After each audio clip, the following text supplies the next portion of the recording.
A sme to zdvihli, na zdvihák a nám ostala zadná naprava dole, hej. A teraz, že to čo? Kedysi, keď človek mal auto a kopol do prahu, tak bol proste plechový, hej. Ten prach plechový stále je, ale už je krytý proste plastovou lištou, v podstate také prahové zapražie. To je na cuploch a všetci si myslia, že mám super auto, lebo prahy má dobre, no len bohužiaľ pozerajú sa na lakovaný plast, hej. A to za tým už je znité, alebo to bolo všade, hej. A my sme umýli proste z toho fakt dobrých 150 kg bahna, rám sme umývali celý deň, lebo ten bol úplne plný. A potom majú majitelia hlavu smutku, lebo im ten rám nie je znútra. Dnes na Zdvíhaku rozoberieme najväčší problém všetkých aut, ktorým je určite hrdza. Pozvanie do štúdia prijal Jaro Pažický, ktorý sa tejto téme venuje už x rokov. Moje meno je Juraj a vítajte v ďalšej časti podcastu Na Zdvíhaku.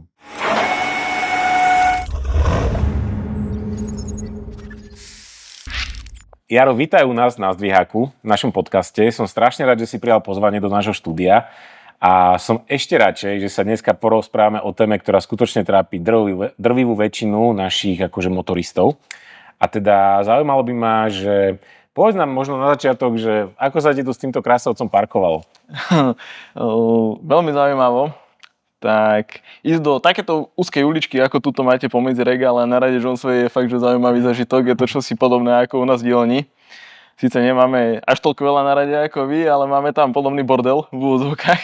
Ale pracovný neporiadok alebo poriadok. Je to celkom zaujímavá skúsenosť, ale už to mám nejako natrénované aj s väčšími autami, aj s inými špeciálmi a podobne, takže nejako sme to zvládli. Takže tak.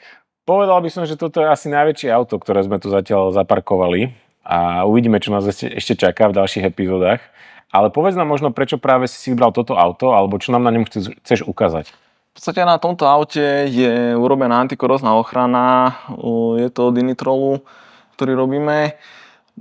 Toto auto som schválne vybral, lebo to auto majiteľ používa na to, na čo to auto je vyrobené. Čiže je to off-road, není to vyslovene leštenka, že by stalo iba v garáži alebo na parkovisku a raz za rok a pol sa proste prevezie, aby sa niekde ukázal, ale reálne to auto využíva. Je to auto aj upravené, má ho v podstate ako expedičný špeciál, čiže keď chodíte si vonku do zahraničia, tak vždy po osi, žiaden vozík alebo niečo, proste v Žiline sadne do ňoho a ide, čiže Rumunsko, Balkán alebo niečo, potom tam nejaký čas tráví alebo do hory na chatu a tak ďalej, takže tak. Čiže reálne to auto funguje v teréne, je umyté, nie tak excelentne, ale nie je tam tóna bahna, čiže bude ten nástroj aj vidno, eventuálne aj ak aj nejaké poškodenia tam budú, tak aj tie sa tam môžu byť a uvidíme. Keď to zdvihneme, sám som to nevidel, čakal za 3 mesiace kontrola u nás, tak bude to mať možno skôr. Som zvedavý, takže vravíš, že toto auto si vybral hlavne kvôli tomu náteru, že má teda ten ochranný antikorózny náter a vlastne používa sa aj v teréne. Takže vlastne si potom na Zdvíhaku pozrieme, že ako ten náter vydržal a teda, že čo všetko dokáže a nedokáže. Ale je to taký zaujímavý trh a zaujímavý možno veľmi úzky trh alebo veľmi úzke zameranie. Možno nám povedz, že ako si sa k tomu dostal, alebo že čo ťa viedlo k tomuto biznisu? No v podstate ku nástreku podvozku alebo ako také antikoróznej ochrany som sa dostal takou trošku okľukou, lebo moje hobby sú veterány a vlastne z toho hobby sa stala práca, vlastne to je druhá kvázi časť môjho pracovného života, ktorú mám, alebo ktorú v dielni robíme. A to bolo tak, že ako 18-ročný chlap som si kúpil proste Škodu 1000, hej, a na čo by mi bola iba jedna, rovno som si kúpil, že dve, ale prišlo to tak, keď som to začal rozobrať jedno s druhým, tak po mechanickej stránke som si veci vedel porobiť, ale karosárčinu som nevedel. Začal som zháňať karosárov, samozrejme všetci ruky preč, lebo hrdzavé, staré, to už sa nerobí, na čo by som chcel staré auto, ktoré malo 50 rokov. Tak dobre, tak som sa začal tomu venovať ja sám, začal som skúšať, niektoré veci mi išli. Pár vecí som na burze Slavkov ukázal, čo som porobil z plechariny. Ľuďom sa to páčilo a bol som oslovený, že však prečo to nevyrobím aj ďalej. No a postupne z malých kuskov som začal robiť väčšie a väčšie celky. Nakontaktoval som sa priamo na Škodu v Boleslavi, priamo cez múzeum. Od nich sa mi podarilo zohnať originálne výkresy. Tým pádom som začal robiť normálne tovarenské plechy, ktoré boli. Väčšinu ručne, niečo sa potom začalo lisovať, teraz už relatívne veľkú väčšinu robíme ako na lisoch, čiže už tá kvalita je trošičku niekde inde. No a jak som si tú Škodovku urobil, hej, že po karosérskej stránke som mal fakt hotovú, tak som to dal ku známemu do lakovne. Lak zvonku sa dá urobiť, znútra tiež, ale problém bol spodok. A čím nastriekať spodok? No a samozrejme všetci, že však na streke je to iba bodičko, nevedie to na spodku, není to vidno, ale koniec, ktorého tam mal, tak on mi odporúčil, že robili kedysi pre Mercedes nové autobusy a používali tam ako produkty Dinitrol, že aby som sa skúsil na nich nejako nakontaktovať a že nich mi možno poradia. Tak som sa nakontaktoval na obchodného zastupcu z Bystrice, ten taký zoznam mi dal, že toto sa používa, ak chceš, môžeme vysvetliť niečo a tak slovo dalo slovo, bolo z toho stretnutie, potom bolo z toho jedno školenie, potom druhé školenie, potom som začal v tom kvázi už tak viac chodiť, že toto by to mohlo byť. Potom som sa stretol ešte v Čechách s jedným pánom, ktorý vlastne s tým už dlhé roky robí. Ten vysvetlil, že toto na toto, tady cesta není, hen taký materiál radšej nepoužiť, toto je na staré, toto je na nové a odtedy to ide. Urobil som si svoje auto, potom známym a potom ma začali oslovať ľudia. Wow, to je cesta. Takže vraví, že začalo to plecharinou, veteránmi, tak. Potom technickou dokumentáciou zo Škodovky a potom vlastne tam vznikla tá diera, že si nevedel, ako spraviť ten spodok. Lebo všetko už som mal hotové a teraz, že čím nastrieka spodok, a všetci proste iba tie klasické ľudovo nazývané bodička v tých litrových kartušiach, ale zasa materiál nie je ako materiál. Nejaké vlastnosti, a keď sa človek s tým pohrá, dá do toho v podstate som chodil na brigáde, či všetko, čo som mal kvázi, tak išlo do auta, lebo však na čo iné a mi to bolo ľúto, kebyže sa to vyslovene len nejako v úvodzovkách odflakne, tak sa to dalo trošku na vyššiu úroveň a bol to taký fajn začiatok. No. A koľko týchto zmesí na nástrek používaš? Je ich nejako veľa, alebo to je proste... Tých druhov je celkom dosť. Je rozdiel, či sa robia osobné autá, alebo či sa robia nakladiaky, či je to nové auto, či je to použité auto. Čiže tam vždy treba zvoliť v podstate najlepší postup, aký môže byť. Treba to za každým odkomunikovať od majiteľa, lebo nemajú napríklad rovnakú farbu, ale nie je to iba v tom, že jeden materiál je čierny a druhý napríklad hnedý, alebo to má taký do bronzová. Hej, a človek si povie, ja chcem ten čierny, lebo chcem čierny. No a potom, že dobre, ale napríklad ten druhý môže byť lepší na danú, hej, na dané použitie toho auta. A na podvozku to není jedno, akú má farbu, však to aj tak nevidíš. No, veď práve. Na to chcem náražať, že tuto je to relatívne vysoké, čiže vidno nejaké časti rámu, hej, čiže tam, kebyže je to napríklad ten hnedý, tak áno, vidíš, hej, že je tá proste farba iná, keď je to špinavé zaprašené, tak to môže pôsobiť dojmu, že je to škaredé, buď hrdzavé, alebo bohvie čo, možno to stačí iba umyť, ale je tam rozdiel v tých vlastnostiach, lebo napríklad ten hnedý má iné inhibítory korózie, hej, ako napríklad tento čierny. Zase tento čierny má inú rozťažnosť, má inú pevnosť, inú viskozitu, takže tam tých vlastností sú rôzne, hej, a sa aj líšia. OK. Poďme sa teda posunúť k tým častiam na aute. Ja som si všimol, že ako si spomínal tie veterány a Škodovky a plechy, tak vtedy sa všetko robilo z plechu, hej, ale teraz máš už na autách strašne veľa častí plastových. No, a teraz tie plastové časti, keď demontuješ, hej, že napríklad tie ochranné lišty dole na dverách. No, keby len na dverách, ale napríklad aj čo sa týka prahov, hej, kedysi, keď človek mal auto a kopol do prahu, tak bol proste plechový, hej. Ten prach plechový stále je, ale už je krytý proste plastovou lištou, v podstate také prahové zapražie, to je na cuploch a všetci si myslia, že mám super auto, lebo prahy má dobre, no len bohužiaľ pozerajú sa na lakovaný plast, hej, a to za tým už je znité, alebo keď to tam je, tak je ešte dobre niekedy na použitých autách. Akože sa mi môže stať, že ja nastupujem do auta a si vravím, že aký mám krásny prah, nie, lebo však na vrchu plast. A pod tým môžem mať skorodovaný... Pod tým ho už nemusíš mať. To sa stáva ako relatívne bežne. A na niektorých značkách obzvlášť. Ako na to prídem? Treba chodiť, paradox je ten, že treba chodiť do servisu pravidelne, nielen vtedy, keď sa niečo pokazí. Treba sa aj na STKčke pýtať, keď auto ide na jamu, že reálne v akom stave to auto je, alebo že ako to vyzerá, poprípade ísť za technikom, ak dovolí, Hej, lebo nie je to pravidlo, že musia ťa pustiť do jamy, aspoň si to pozrie na vlastné oči, lebo nejde o to, že dobre, keď je nejaké hrdzavé rameno alebo niečo, no budíš, hej, je to vymeniteľný diel, ale keď už začne hniť a hrdzaviť karoséria, tak už je to problém. Keď je to čisto nejaká poruchová korózia, tak budíš, hej, alebo nejaké prvky, ktoré nie sú nosné, čiže blátnik, ktorý sa dá vymeniť v podstate kedykoľvek, tak hej, ale keď ti začnú hniť nosníky alebo uloženie náprav a podobné prvky, ktoré jednak majú dosť veľkú mieru bezpečnosti a čo sa týka aj pevnosti tej karosérie, tak vtedy už môže byť problém. No a keď spomínaš teda tie jednotlivé časti toho auta, tak ktoré sú také najnáchylnejšie na tú hrdzu? Ktoré sú najnáchylnejšie? No v prvom rade sú tie, ktoré dochádzajú, alebo takto, na ktoré pôsobí nejaké mechanické opotrebenie zvonku. Čiže najčastejšie hneď buď prahy, zapražia, alebo päty vnútorných podmatníkov, časti nápravnice, v podstate, čiže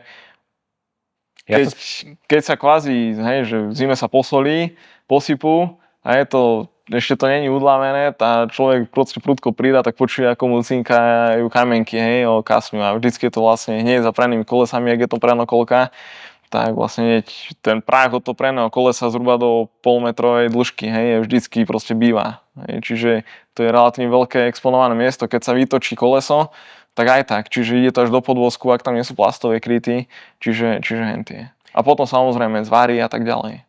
Takže tie časti, ktoré sú mechanicky obuchávané kamienkami z posypovej zmesi.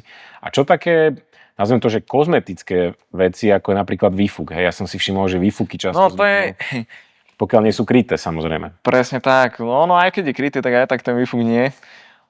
No mne nie iba tedy pokiaľ je nerezový, hej, ale málo ktoré auta majú doslova nerezové výfuky, lebo napríklad Ford ten udáva, že má nerezové výfuky, ale nemá. No, napríklad také Raptory a podobne, tak to je hrdzavé po roku a pol a môže sa to nastriekať hocičím. Tam ide o to, že teplo. Sú tam zvary, čiže okolo zvaru máš teplom ovplyvnenú oblasť. Tam ten materiál už potom má inú štruktúru. Truska je vlastne na poruchu, tie zvary nie sú ničím upravené, nie sú ani pieskované. Plus keď ten výfuk má zmenu teplot, samozrejme od motora, čiže máš katík, potom máš tam, keď je to naftek, je to nejaké DPF alebo jedno s druhým. To sú vysoko exponované veci, ktoré sú namáhané teplom. A to striedanie tých teplôt tomu materiálu tiež nerobí dobre, potom vzdušná vlhkosť, po prípade vlhkosť sol alebo jedno s druhým a už to ide. Ale najčastejšie vždycky výfuk odnie od ušiek, od toho, čo je tam proste privarené, od tých držiačikov a tak. A potom zasa tlmiče, hej, lebo tie ti znejú najčastejšie znútra, lebo inak tam majú vlastne aj výplet, aby boli tiché, hej, čiže tie tlmacie vložky a tlmacie náplne, tie si dokážu držať vlhkosť.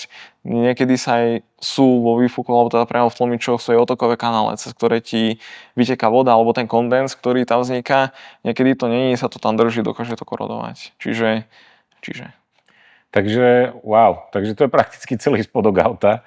Ano. Ale že ako rýchlo sa táto korózia dostaví? Akože keď mám nové auto a jazdím a spomínal si, že niektoré auta to majú už za rok a pol, ale aký je taký bežný štandardný čas, by som povedal? Bežný štandardný čas, no ono to závisí aj od auta a od toho aj v akých podmienkach to auto beha alebo funguje. Hej. Keď má auto napríklad najazd 30 000 za rok, čo niektoré auto úplne v pohode, niektoré aj viac dajú, niektoré má najazd 5 000, lebo človek to používa vyslovene iba do obchodu alebo sa z bodu A do práce a zasa naspäť dostal domov, tak tá korózia tam môže byť rôzna. Hej. Nedá sa to vyslovene paušalizovať, že za rok a pol proste príde vždy, hej.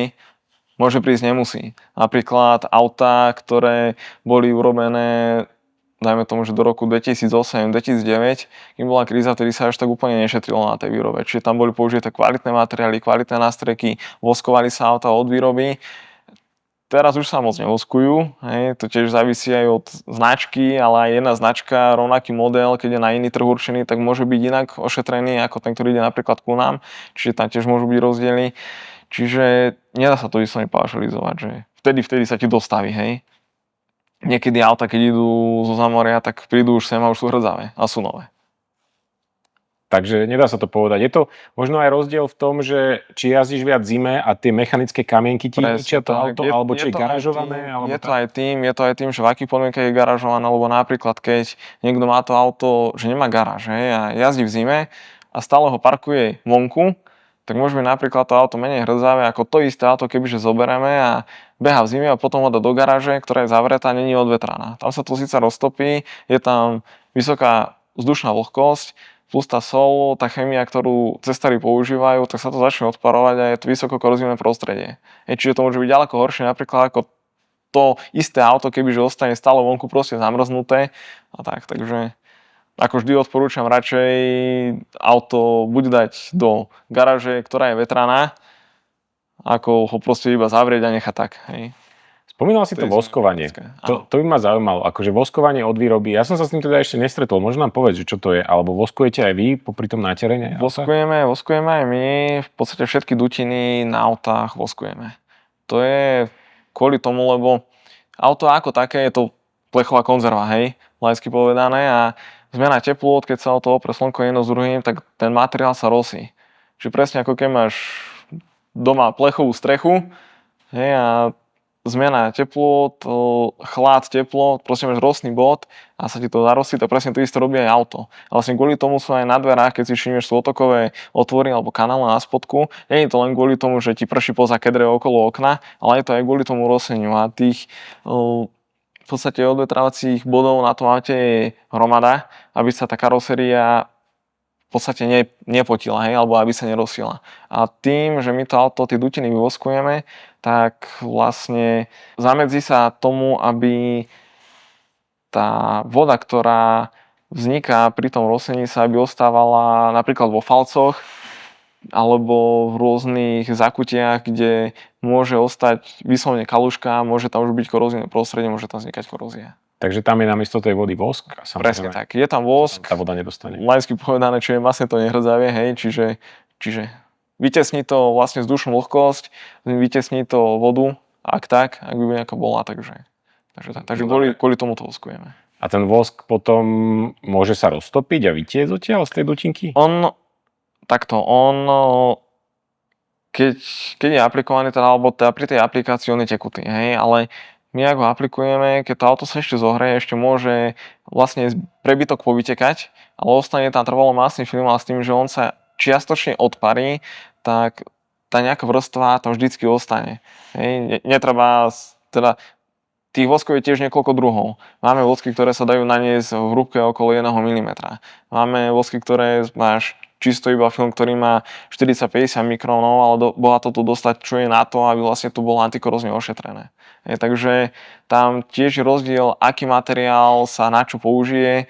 Treba vždycky to hodne zvoliť, že ktorý je na čo, plus to auto v akom prostredí jazdí. Lebo je rozdiel, keď máme napríklad takéto osobné auto, alebo máme napríklad lesovú Tatru Phoenix, hej, ktoré v úplne diametrálne odlišných podmienkach to auto funguje. Častokrát, keď ho vláčia po bachore alebo niečo, tak proste nedá sa to proste porovnať. No a toto som sa chcel aj spýtať, že jasné, však je rozdiel aj hrdza, že ako veľmi je to auto zhrdzavené a možno kde je už ten limit, že OK, toto je ešte kozmetická hrdza a toto už je štrukturálny problém auta, to treba okamžite riešiť, lebo to ohrozuje bezpečnosť, možno nejaké... No, štrukturálny problém auta, no tak to je také, že proste spíchneš do toho šrobovák a ti vpadne dnu, hej.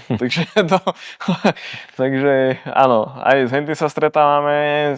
Paradox je ten, že sa stretávame väčšinou s takými problémami na autách, ktoré sú posadené na rame. A vždycky ten rám ide do čavesu. Hej. A to je tým, že zasa v tých podmienkach, akých to jazdí.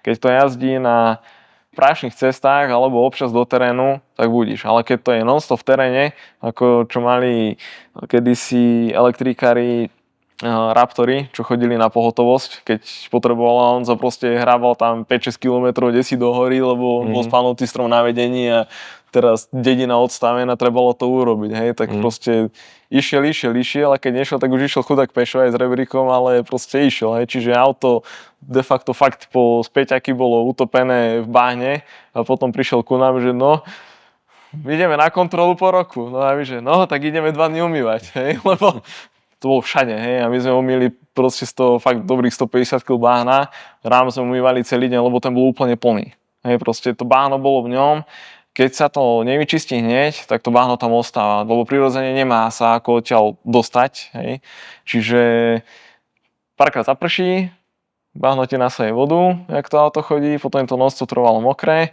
niekedy ti tam začne rásť travička alebo podobné. Rastlinky, to som sa chcel spýtať, No, že či ste mali už rastlinky. presne, to už sme mali. Hej? To už sme mali a potom majú majiteľia hlavu smutku, lebo im ten rám znie znútra. Vieš? Lebo rám väčšinou, áno, je to kvázi hrubý plech, hej, ale stále je to zvarenec, väčšinou je to v podstate zvarený z 2 účok, hej, je profil. Plus sú tam navarené konzoly, priečníky jedno s druhým a tak. Hej, však také staré známe, že navári sa lamali za korbou, to je pravda.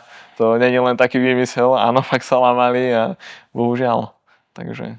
No, je to také bežné, že však človek sa o to auto moc nestará, hej, proste nejako chodí, není mu nič, zrazu príde STKčka, môže sa mi tam stať, že mám problém a že mi odmietnú dať STK kvôli tomu, že tam mám moc hrdzavý čas. Môže a ja toto akurát schvaľujem, lebo postupom času sa vytrasujú vraky z ciest totálne a párkrát už prišlo aj ku nám auto, že idem iba na STK, že potrebujem to iba nejako zakryť, tak mi to nastriekajte, tak v prvom rade také auto odmietam robiť, keď tak vieme dať nejaké riešenie, že dobre, ale auto treba najskôr odstrojiť, kompletne vyvariť, potom vám môžeme dať nejaký antikorózny nástrek a až potom ešte ísť na STKčku, hej, lebo ti tam príde majiteľ a normálne mu takto hýbeš celým kolesom, lebo proste uchytzané nápravy už není.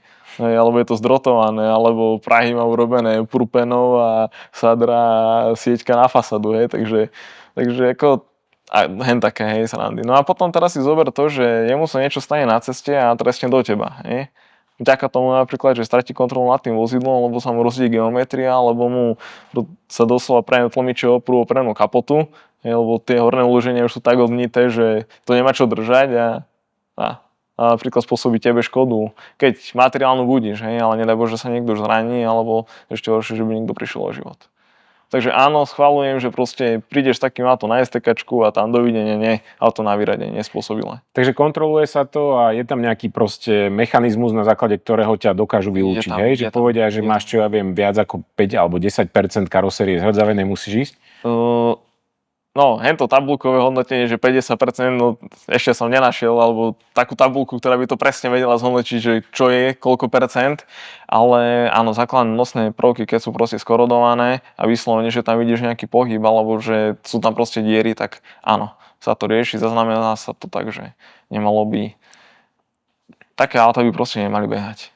Takže povedz nám nejaký najväčší extrém, čo si tak videl, že poopravované purpenou a polepené tmelom. Najväčší extrém, no tak ja ti ešte poviem môj, ja si pamätám, ja som mal kamoša, ktorý mal normálne, že dieru v aute na spolujazcovi, mal normálne zakryté rohoškou a keď to zdvihol, tak tam mal normálne vetranie. Sa dívam, že som videl cestu, tam by si strčil nohu, že to bolo také veľké. To vieš čo, to je šialené ako. Pár takých extrémov sme zažili, ako asi najväčší extrém bol taký, že prišiel ku nám chlapík z Honda Accord. Ako, auto bolo zvonku pekné, naleštené, že fakt, že pekné. A celé auto pôsobilo, že je znížené. A sme sa pýtali, že ako športový podvozok alebo niečo. A že to má tak, že proste to má tak urobené, že aby behal. Tak sme, a už keď to išlo, tak to tak bolo také všelijaké, že dobre, no vybité si len bloky alebo také veci, to sa stáva.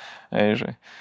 A sme to zdvihli, nazdvíhák a nám ostala zadná naprava dole. Hej. A teraz, že to čo?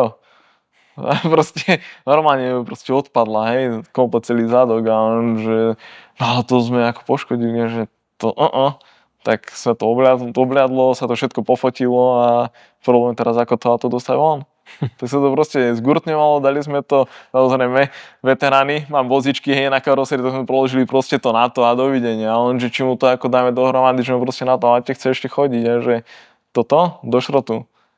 Ako záne nosníky komplet, dobre, skúsime obvolať Hondu a či sa dajú vôbec na to zohnať, dáme to na stolicu, rozpára sa to, vieme vám to bodovačkou prebodovať, hej, na komplet, ale rentabilita nulová, hej, čiže taký bol chudák nešťastný, hej, ale teraz si zober to, že Boh vie, ako dlho s tým jazdil, to už sa nepriznal, hej, lebo myslím si, že 100% o tom vedel a stanil sa to nejakú hra na športový podvozok, hej, a pritom to bol znité nápadreť. Takže... Toto je presne ten prípad, kedy reálne ohrozuje niekoho. Presne, jazde, že? Hej, alebo také, že vieš, ten prach, hodne ľudí si myslí, že však to je iba ten vonkajší plech. Ten vonkajší plech je len obal, hej, to má tú kvázi estetickú funkciu, aby si nedoblížil. a tak ďalej. Ale to gro je vlastne vnútri. Tam máš výstuhu, jedno zapráže, druhé zapráže, závisí od typu auta, aké je tá skladba, sú tam tie nosníky. A keď to vnútro je odhnité, tak darmo, keď tam proste máš dieru, že tam schováš pol ruky a dáš iba vymeníš vonkajší plech, hej. Áno, na oko to vyzerá fajn, ale pevnosť toho auta, aká je, vieš.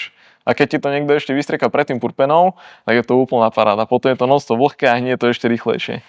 Purpena. Purpena, to je také asi v tvojej branži často používaný termín, že?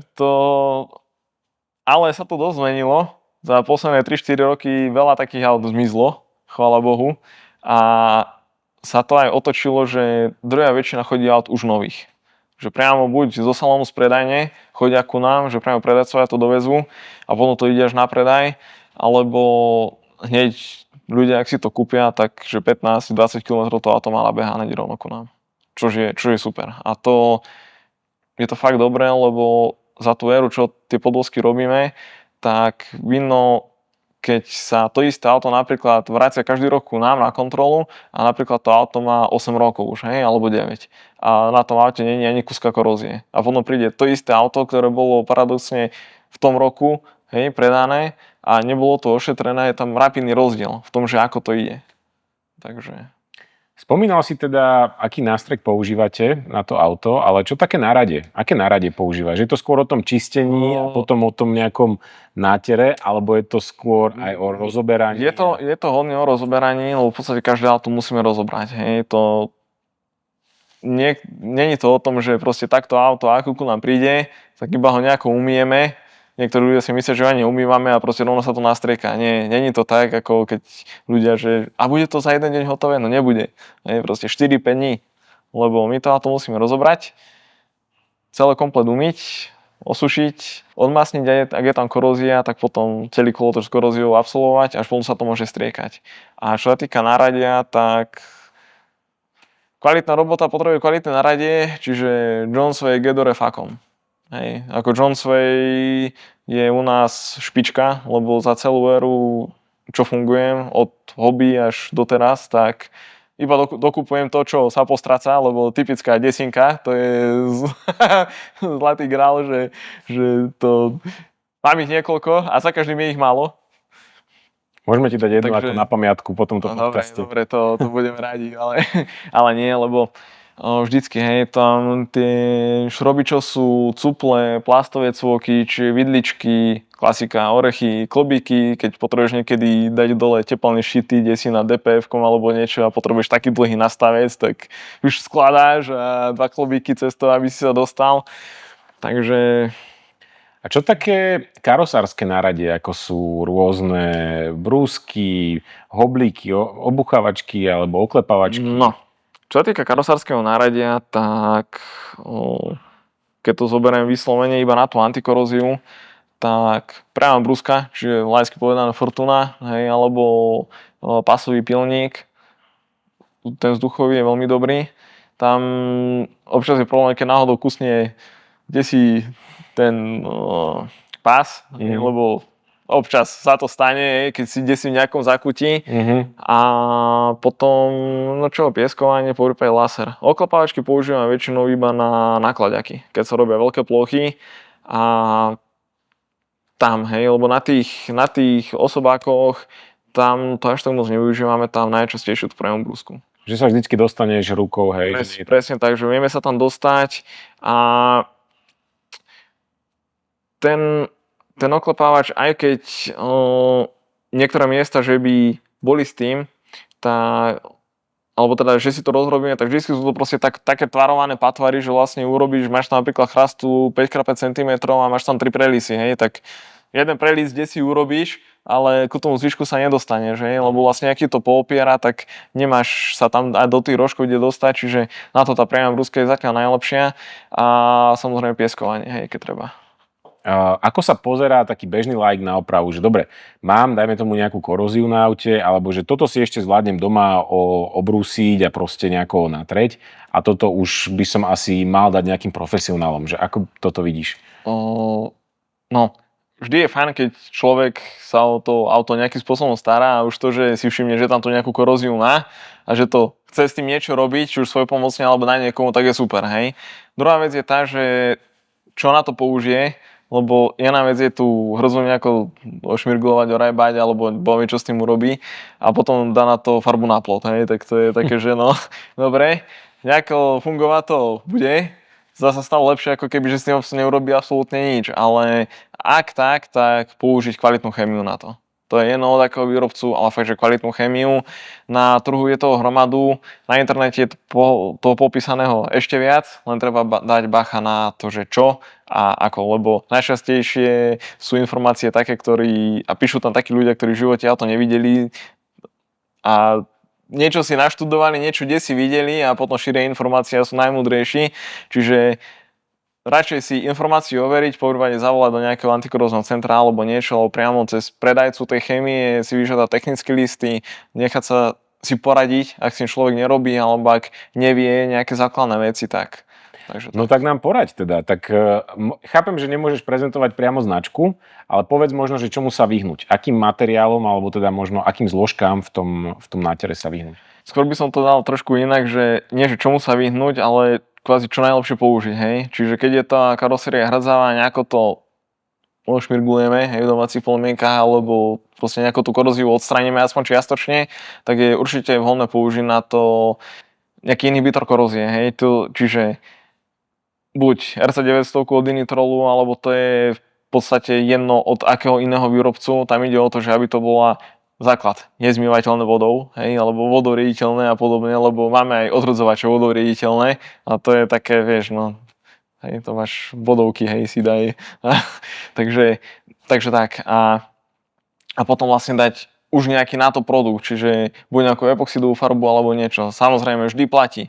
Kvalitná farba je dvojzložková, hej, alebo vo väčšine, hej, Čiže aby to malo nejaký efekt, áno, dajú sa aj nejaké že syntetiky priemyselné alebo niečo, alebo alkydové. Dá sa na to použiť všeličo v tých domácich podmienkách a ideálne je na to dať potom niečo, čo na to má ísť. Hej. Čiže buď keď si človek niečo naštuduje alebo ide niekde, kde sa nejaké materiály predávajú, nemu ten predajca priamo poradí, technický list, komplet celý systém. Hej. Väčšinou je to, že jeden výrobca má aj to. Hej. Takže tak. Takže korózny inhibitor, najprv vybrúsiť, potom korózny inhibitor a potom na to dvojzložkovú kvalitnú farba a potom vlastne ešte nejakú antikoróznu ochranu. A ešte takže v podstate 4 kroky, aby si s tým, hej. Takže samozrejme treba to odmasniť a očistiť a tak. No a poďme teda k takým, nazval by som to, že babským rečiam trochu. Hovorí sa, že najviac hnívajú Japonci. Je to pravda? Japonské auta? Až taká extrémna pravda to není, hej, lebo hnívajú všetky autá a závisí to vždy iba o tom, že v akých podmienkach tie autá fungujú, alebo v akých podmienkach tie autá jazdia, ako sa o tie autá starajú. Je to, že zoberieme Nemca, je to pekné okobercované, čiže de facto podvozok nevidíš a dáme dole koberec a tam je to celé červené, presne to isté ako Mazda, tak, hej. Čiže a hento by som až tak úplne netvrdil. A to isté, ako aj niektorí tvrdia, že lacné autá sú proste zlé a drahé sú ošetrené a sú fakt kvalitné, tak to by som tiež tak úplne netvrdil, lebo keď si porovná napríklad S-kové Mercedesa a porovná si napríklad Octaviu, tak antikorózne ošetrená lepšie je tá Octavia, hej, paradoxne. Alebo keď to spriahnem tak úplne, že sprosto na Daciu, tak je to isté. Hej. A paradox je ten, že taká Dacia strieka ešte aj keď je to zmontované, tak ešte potom exponované časti proste prestriekajú, alebo teda ponatierajú. Hej, sú to vlastne ťahy štecom, vidno, že kde si na linke to nejakí ľudia proste ešte dotrú navyše. Hej. Čiže a to máme úplne tú najnižšiu triedu, hej. Čiže sú tam tie rozdiely. No. Jasné, ale nie je to vyslovene smerodajné, že pokiaľ máte drahšie auto, tak určite bude lepšie. Presne. To nie je ono. Potom ešte ma napadol tretí mýtus, ktorý sa hovorí, to sú tie moderné karosérie a lepené karosérie. Moderné autá a lepené karosérie. Moderné autá a lepené karosérie, no je to dosť, vlastne teraz už je to dosť rozšírené. Tradovalo sa to, že však lepená karoséria, že to nehrdzavie jedno s druhým, no ona tá lepená karoséria kvôli niečomu je to kvôli tomu, lebo je tam skladba rôznych materiálov. Hej, čiže keď tam máš ocele hliník alebo iné ocele, ktoré sú s inými vlastnosťami, čiže by boli ťažké na zváranie, používajú sa iné spôsoby spájania, či už je to nitovanie alebo jednobonding, alebo je tam to lepenie práve, tak aj tie karosérie hrzavejú, aj tie treba ošetriť. Jednak niektoré sú priamo už z výroby ošetrené, dutiny, alebo teda aspoň niektoré časti, nie úplne všetky, ale niektoré bývajú, tam sa dochádza ku medziprovkovej korózii, že tie materiály sa až tak úplne dobre moc nesnášajú, môže medzi nimi vzniknúť nejaká oxidačná vrstva, tým pádom to lepidlo stráca účinnosť, lebo presne medzi lepidlom sa môže nájsť. Hej, čiže, a to isté hliníková kásňa, hej, všetci, že však je to karoséria, veď ono to nehnie, hej, je to z hliníku.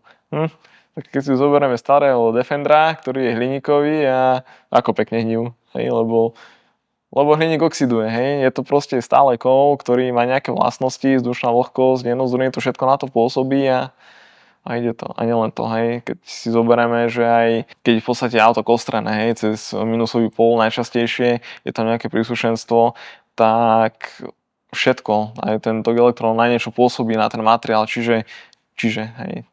Ako všimol som si to aj na tvojom aute, že máš tam, to je stan vlastne, hore na spane. Strašný stan. Čo také obytné auta, lebo však na takom karavane, akože nejaký integrál alebo polointegrál, tam je toho podvozku riadne veľa, hej, že to je možno aj viac ako 2 alebo 3 auta dokopy a teraz robíte ten antikorózny náter aj na karavany a je ich to vôbec treba?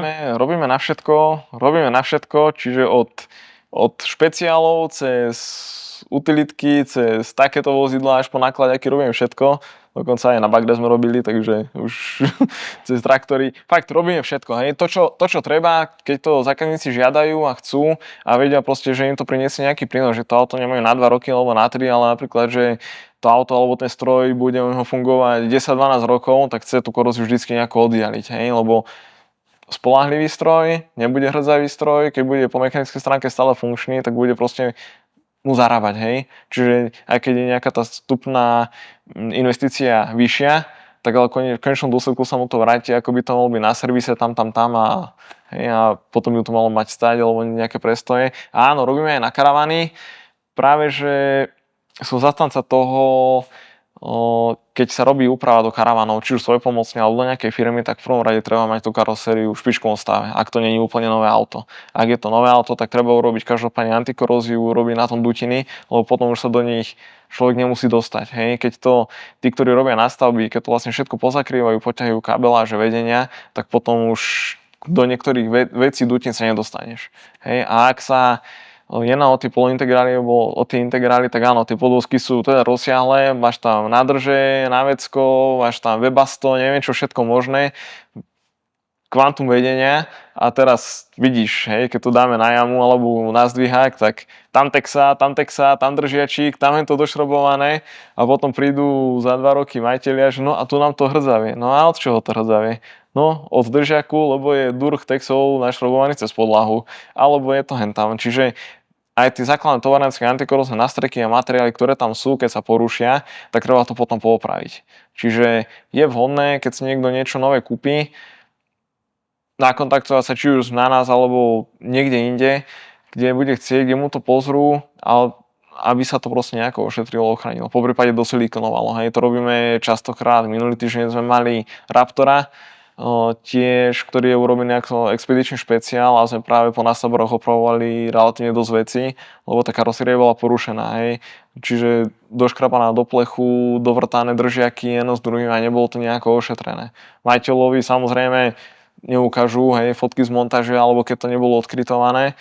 A takže majiteľ to prebere, že mám hotové auto, super, a idem ďalej. No, dá si ku nám robiť antikoróziu a miesto antikorózie sme najskôr silikonovali a sme dávali veci do poriadku, aj vedenie a kabeláž, aby mali byť tam, kde majú byť, aby sa to desi v teréne neotrhlo, aby to malo tú funkčnosť a tak, aby to bolo tak, ako to má byť. Hej. Takže Mimoriadne zaujímavé informácie. Jaro, ja ti ďakujem za to, že si prijal pozvanie do nášho podcastového štúdia na Zdvihaku, že si sa prišiel pozrieť na náš Jonesway Performance Club a že si nám teda povedal fakt gro mimoriadne zaujímavých informácií, ako sa správať k autu, ako riešiť hrdzu a ako sa vlastne zbaviť takých závažných problémov, ktoré môžu skončiť až stratou majetku alebo veľkou škodou. Nedaj Bože, újmou na zdraví. Takže ešte raz ďakujem, som rád, že si prišiel, no a dúfam, že sa niekedy znova vidíme. Ďakujem aj ja, budem rád. Priatelia, ak sa vám táto epizóda podcastu Na Zdvihaku páčila, dajte nám odber na YouTube a Spotify a napíšte nám do komentárov, koho ďalšieho máme vyťahnuť na zdvihák.